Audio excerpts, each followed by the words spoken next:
everyone, this is Caly. Thanks so much for joining me for a Pretty Pink Posh STAMPtember 2021 exclusive.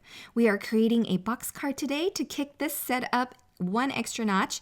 It's an adorable set with a skiing theme, and so I thought it would be fun to create a box card with slopes and stuff so that these different critters in different sizes can have some perspective to them. So I'm starting off here by stamping and coloring the images. I'm quickly going to share the coloring on the video here sped up so that you can see how the box card is put together and how we can share some inspiration using this set. I use lots of Copic markers for this particular project since there's lots of elements to these critters and images. So be sure to check out my blog if you want to see a list of all of the colors used. I'm going to be blending with 3 colors on most of these images, a dark, medium, and light. Adding the dark first into the nooks and crannies, adding a medium shade to draw that dark color out just a little bit, and then blending it all out with a lightest shade. So I'm going to do this with all of my images, just working through it slowly. And then once I'm done, I'm going to go ahead and fussy cut out all of these images. This set does come with dies, but I don't have them. So I'll go ahead and fussy cut all of them and then add some gel highlights to all of my images to give them a bit of interest. Once I get through all of them, I'm just going to push them aside to begin working on our box. The box card die consists of 2 cards. The longer one here that you see is tabbed and consists of the bottom portion of the card, and it has score lines and everything on it to help you create your box, and then these inserts. You'll want to cut 2 or 3 or however many inserts you want, and these box card borders coordinate with that box card die, and you can cut the scenic elements that you want for your particular design. So since I'm creating a winter card, I'm going to use these 2 dies that will create my bunny slopes for my critters. So I'm going to go ahead and trim down my box card panel here, this longer piece. I want it to have a low profile so I can add more images and more elements to my card. The height of this panel is originally 2 inches.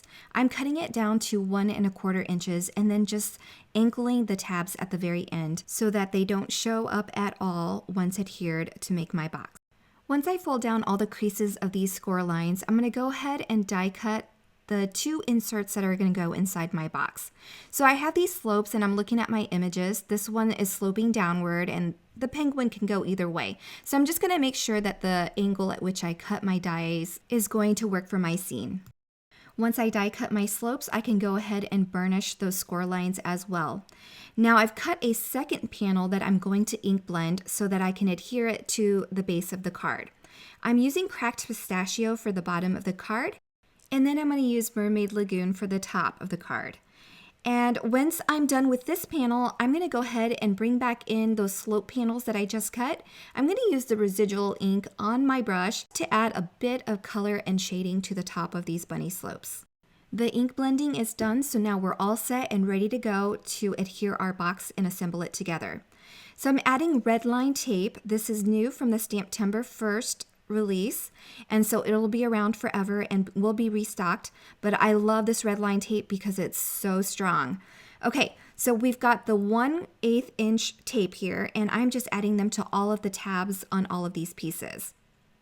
So I've added my bottom box panel first, and I'm only going to adhere the one side, and I'll remove that same side on the inserts and adhere them to my card, and I'm going to space them evenly on that very first side of the box, if that makes sense. And the second insert, I wanted it to sit a little bit higher so that there's more depth and dimension to my card.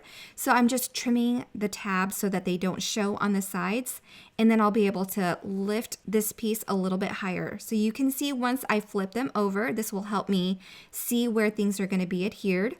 I'm going to flatten it and then fold over the front panel. This is going to ensure that everything is adhered in place and flat once it's folded down. So I'll remove that final red line tape and then adhere that side to the back. So I'm going to flip it over so that I can see where it's sitting, and then I'm going to fold the back onto that tab. Again, this just ensures that your box, once collapsed, everything is adhered where it should be without any bulk. Okay, so that ink blended panel, we're just gonna trim that down. I'm just doing an 1/8 inch on each side to clean it up and to make it so that it inserts inside and adheres to the back without any hindrance. I'm adding some dot tape runner to the back of this, and it will serve two purposes. One, to give our card some color, but also to make the back of our box card a little bit more sturdy. Now, before I adhere all of the images and create my scene, I'm just gonna stamp my sentiment on that box. You can add it to the front of the box or in the back. For my particular layout, I felt it best to sit in the back there where I know I'm gonna have some space because I want that large bear sitting on the back. Now you'll notice on these two, I am adding the images while the boxes are collapsed. It creates an invisible margin for me so that I know not to go past it. That way, when my box is collapsed, it will fit perfectly inside an A2 sized envelope. All right, so the rest of my images, fairly straightforward. I'm just gonna fill and create my scene and make it jam-packed full of fun. And that finishes my card. And you'll see here, I've put it inside an A2 sized envelope. You can pull it up and pop it back open to display this card, and it makes for a fun 3D design. This stamp set is a STAMPtember exclusive and will not come back once it's sold out. So be sure to grab yours now. And if it happens to sell out, you can still create lots of fun 3D boxes using other stamp sets. I hope I've inspired you. Thanks so much for stopping by and have a great day, everyone. Bye.